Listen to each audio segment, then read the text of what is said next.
বন্ধুসকল, মই যদি আপোনালোকক কওঁ এজন মানুহে মাহেকত 15 লাখ টকা চুলি কটাৰ নামত উৰাই, আপুনি বিশ্বাস কৰিবনে?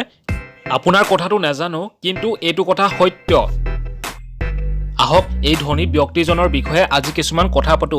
এই ব্যক্তিজনৰ নাম হৈছে হাছান আল বলকিয়া। তেওঁ হৈছে ব্ৰুনেই দেশৰ চুলতান।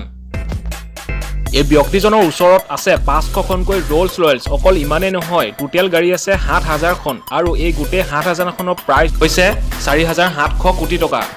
এই গাড়ীকেইখনৰ ভিতৰত চবতকৈ আকৰ্ষণ গাড়ী হৈছে তেওঁৰ এই গাড়ীখন লিমো, যাৰ মূল্য 103 কোটি টকাৰ।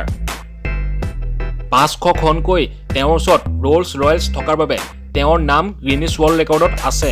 আৰু তেওঁৰ ওচৰত একমাত্ৰ মাৰ্চিডিজ CLK GTR খনো আছে আৰু এইখন হৈছে একমাত্ৰ অকল তেওঁৰ ওচৰতে আছে, যাৰ মূল্য 20 কোটি টকা।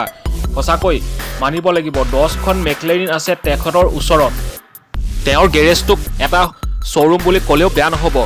কিন্তু আপুনি কি ভাবে যে বাহিৰলৈ গ'লে ফ্লাইট বুক কৰি পিনে যাব নেকি এই মানুহজনে?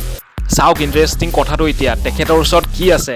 তেখেতৰ ওচৰত বয়িং 747খন আছে আৰু সেইখন প্ৰায় দাম 2969 কৰোৰ।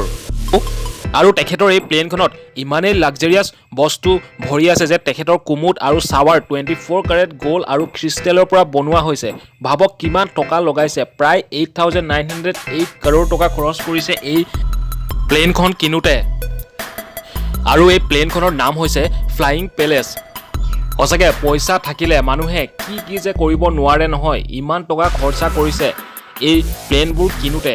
ভাবকচোন তেখেতৰ ওচৰত ইমানবোৰ পইচা ক'ৰ পৰা আহিছে। সঁচাকৈ ভাবি আচৰিত লাগিলেও এই কথাবোৰ কিন্তু সত্য। চুলি কটাৰ নামত এই ব্যক্তিজনে কিমান টকা খৰচা কৰে আহক জানো তাৰ বিষয়ে। তেওঁৰ প্ৰত্যেক মাহত চুলি কটাৰ বাবে 15 লাখ টকা খৰচ কৰে। শুনি আপোনাৰ কাণ বেয়া হৈ গ'ল চাগে, কিন্তু এইটোৱে সত্য। ভাবকচোন যদি চুলি কটাৰ নামতে প্ৰত্যেক মাহত 15 লাখ টকা খৰচা কৰিবলগীয়া হয়, তেনেহ'লে কিমান টকা কমনিকৈ। আৰু তেখেতক চুলি কাটিবলৈ লণ্ডনৰ পৰা ফেভৰেট বাৰ্বাৰ কেন মডেষ্টো প্ৰত্যেক মাহত আহে তেখেতৰ ঘৰলৈ। আৰু অকল ইমানেই নহয়, লণ্ডনৰ পৰা অনা নিয়া দায়িত্বও তেওঁৱে থাকে। ফাৰ্ষ্ট ক্লাছ ফ্লাইটৰ টিকেট আৰু থকাৰ কাৰণে 5 ষ্টাৰ হোটেল চব তেওঁৱেই ঠিক কৰি দিয়ে। তেওঁ খালি আহিব লাগে আৰু চুলি কাটি যাব লাগে। সঁচাকৈ এই চাকৰিটো যদি আমি পাই যোৱাহেঁতেন, ভাবক না কিমান ভাল লাগিলহেঁতেন। সঁচাকৈ এই চাকৰিটো যদি আমাৰ মাজত কোনোবা এজনে পোৱাহেঁতেন, কিমান যে ভাল লাগিল হয়। বন্ধুসকল, ভিডিঅ' চোৱাৰ বাবে ধন্যবাদ। আৰু যদি এনেকুৱা ধৰণৰ ভিডিঅ'বোৰ চাই ভাল পায়, তেনেহ'লে চেনেলটো প্লিজ ছাবস্ক্ৰাইব কৰি ৰাখিব। ধন্যবাদ।